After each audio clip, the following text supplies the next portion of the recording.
Assalamualaikum warahmatullahi wabarakatuh.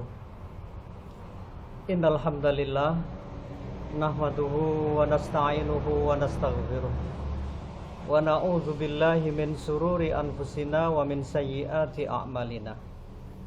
May yahdihillahu fala mudhillalah wa may yudlil fala hadiyalah. Asyhadu an la ilaha illallah wahdahu la syarikalah wa asyhadu anna Muhammadan abduhu wa rasuluh, amma ba'd. Pada kesempatan kali ini saya akan coba membahas tentang masalah khusyuk. Sebab Allah Subhanahu wa taala perintahkan kepada kita untuk beribadah secara khusyuk. Orang yang berbicara tentang khusyuk belum tentu dia bisa khusyuk. Saya yang berbicara tentang ikhlas belum tentu saya juga mampu ikhlas. Karena kekhusyukan, keikhlasan itu hanyalah kita dengan Allah yang tahu. Untuk mencapai satu kekhusyukan, para ulama memberikan satu pandangan, memberikan satu jalan yang sangat-sangat indah.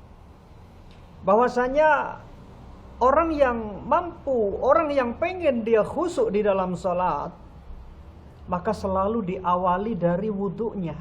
Apabila wudhunya khusyuk, maka insya Allah dia akan mampu sholat dengan khusyuk. Tetapi kalau orang ketika wudhunya saja sudah belepotan, basuh tidak sempurna, cepat-cepat dan sebagainya, maka dibimbangi dia tidak akan bisa khusyuk. Artinya apa? Berwudhu itu adalah mensucikan diri kita. Makanya kalau kita pengen khusyuk di dalam sholat, maka awali ketika kita wudhu, usahakan wudhu secara khusyuk. Ketika kita basuh tangan, kita niatkan karena Allah, basuh dosa-dosa tangan kita. Ketika kita basuh muka kita, mata kita juga seperti itu. Artinya tahap utama untuk mencapai derajat khusyuk, wudu adalah perlambangan daripada tazkiyatun nafs, pembersihan dirinya.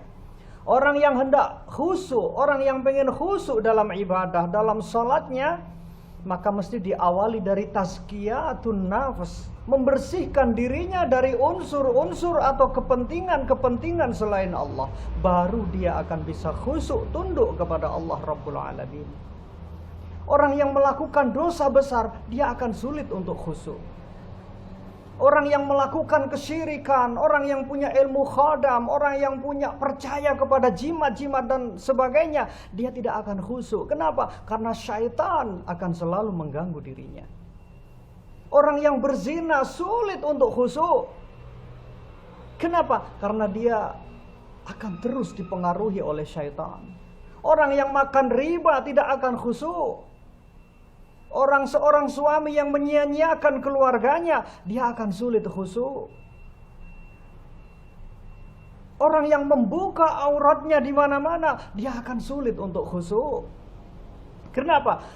Karena dari dirinya telah ada pertentangan antara dia dengan syaitan. Ada unsur-unsur syaitan di dalam dirinya. Makanya orang yang khusyuk adalah orang yang memang beliau telah mampu untuk tazkiyatun nafs, membersihkan dirinya dari unsur-unsur selain Allah, membuang unsur-unsur selain Allah di dalam dirinya, sehingga ketika dia takbiratul ihram menghadap Allah Rabbul Alamin, dia menghadap dengan penuh keikhlasan, menghadap dengan penuh kerendahan, ketundukan, ketawaduan kepada Allah Rabbul Alamin. Dia tidak ada kepentingan apapun di dalam kehidupannya selain hanya untuk mencari keridhaan Allah Subhanahu wa taala. Oleh karena itu, ini adalah nasihat yang bagus buat saya sendiri dan juga kepada sahabat-sahabatku yang terus berusaha untuk khusyuk. Maka awalilah dari tazkiyatun nafs. Sempurnakan wudhu kita, kotoran-kotoran zahir kita, kemudian bersihkan unsur-unsur kesaitanan yang ada dalam diri kita, sifat sombongnya, sifat emosinya yang terlalu tinggi. Orang-orang yang emosi, dia akan sulit untuk khusyuk. Kenapa? Karena emosi yang berlebihan adalah unsur-unsur yang dibisikkan oleh syaitan.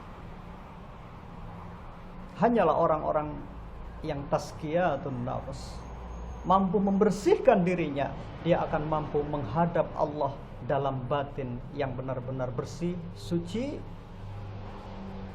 untuk tunduk tawadhu kepada Allah Rabbul Alamin. Sekali lagi, marilah kita sama-sama belajar, termasuk saya dan juga Anda semua, belajar untuk tazkiyatun nafs, membersihkan jiwa kita, membersihkan diri kita, sehingga kita mampu berjalan menuju Allah dengan khusyuk. Terima kasih. Wassalamualaikum warahmatullahi wabarakatuh.